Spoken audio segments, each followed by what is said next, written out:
Hello friends, welcome to my channel top personalities. Friends, आज हम बात करेंगे नरगिस दत्त और रेखा की कंट्रोवर्सी के बारे में। जी हाँ, गुजरे ज़माने की बहुत सी अभिनेत्रियां रही हैं जिन्होंने अपनी बेहतरीन अदाकारी के साथ साथ अपनी खूबसूरती से भी दर्शकों का दिल जीत लिया है। उन्हीं अभिनेत्रियों में से एक नाम नरगिस का भी आता है। वह अपने समय की एक बेहतरीन अभिनेत्री रही थी। नरगिस ने अपनी फिल्मी करियर में अच्छा खासा नाम कमाया था। नरगिस पर्दे पर अपनी एक्टिंग के साथ साथ राज कपूर के संग अफेयर और सुनील दत्त से शादी को लेकर भी चर्चा में रही हैं। नरगिस ने अपने फिल्मी करियर में कई बेहतरीन किरदार निभाए और इनमें से सबसे ज़्यादा यादगार काम फिल्म मदर इंडिया में रहा। उन्होंने 28 साल की उम्र में एक बुजुर्ग महिला का किरदार निभाया था। यह फिल्म ऑस्कर के लिए नॉमिनेट भी हुई थी। भले ही आज नरगिस हमारे बीच नहीं हैं, परंतु उनकी कहानियाँ आज भी हमारे दिलों में जिंदा हैं। नरगिस अपनी फिल्मों की वजह से तो सुर्खियों में रहती ही थी, लेकिन इसके अलावा भी उनसे जुड़े हुए ढेर सारे किस्से भी मशहूर हैं। नरगिस अपनी बेबाकी के लिए भी जानी जाती रही हैं। एक बार तो उन्होंने बॉलीवुड इंडस्ट्री के सदाबहार अभिनेत्री रेखा तक को डायन बोल दिया था। इतना ही नहीं, बल्कि उन्होंने रेखा को डायन कहने के साथ साथ उनके चरित्र पर भी सवाल उठाए थे। नरगिस के द्वारा दिया गया यह बयान एक समय पहले काफ़ी सुर्खियों में छाया हुआ था। आखिर यह सारा बवाल किस वजह से मचा था? आखिर क्या वजह थी नरगिस ने रेखा को लेकर यह सब कुछ बोला था कि वह डायन है और मर्दों को इशारे करने की कोशिश करती है।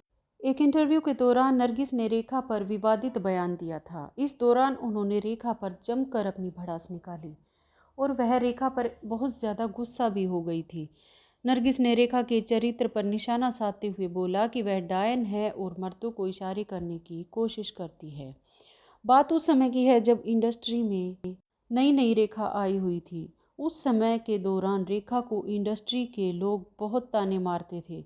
एक समय पहले रेखा के अफेयर की खबरें भी सुर्खियों में थी, जिसकी वजह से लोग उन्हें गंदे और गलत शब्द सुनाकर चले जाया करते थे। ऐसे ही नरगिस ने भी रेखा को डायन, चुड़ैल, चरित्रहीन महिला तक बोल दिया था। नरगिस ने यह कहा था कि रेखा मर्दों को ऐसे संकेत देती थी कि वह उनके लिए बहुत ही आसानी से उपलब्ध हो जाएगी।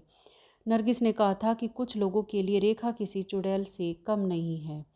नरगिस ने इंटरव्यू के दौरान कहा था कि रेखा खोई खोई रहती थी। मैं उनकी परेशानी को समझ सकती हूँ। मैंने अपनी ज़िंदगी में कई बार साइकोलॉजिकल समस्याओं से जूझ रहे बच्चों के साथ काम किया है। रेखा को किसी मजबूत व्यक्ति का साथ चाहिए। अभिनेत्री रेखा का नाम नरगिस के पति और दिग्गज अभिनेता रहे सुनील दत्त के साथ भी जुड़ चुका है।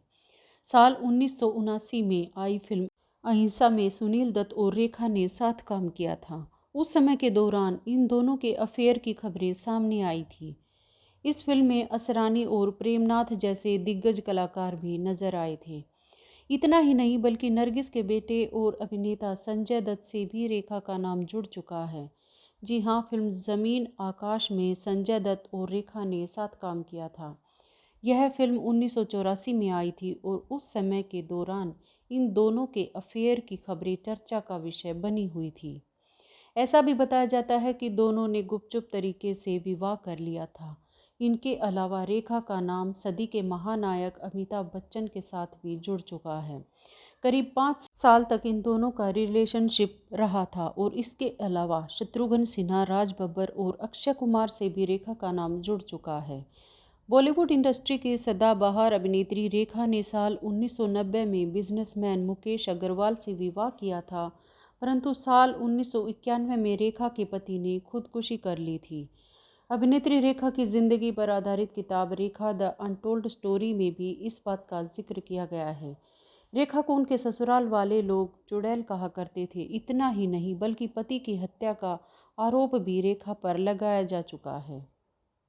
तो फ्रेंड्स, आज की वीडियो में इतना ही। मिलते हैं अगली वीडियो में एक नई विषय के साथ। तब तक के लिए खुश रहें, मस्त रहें। Thanks to all, thanks for watching, bye, take care.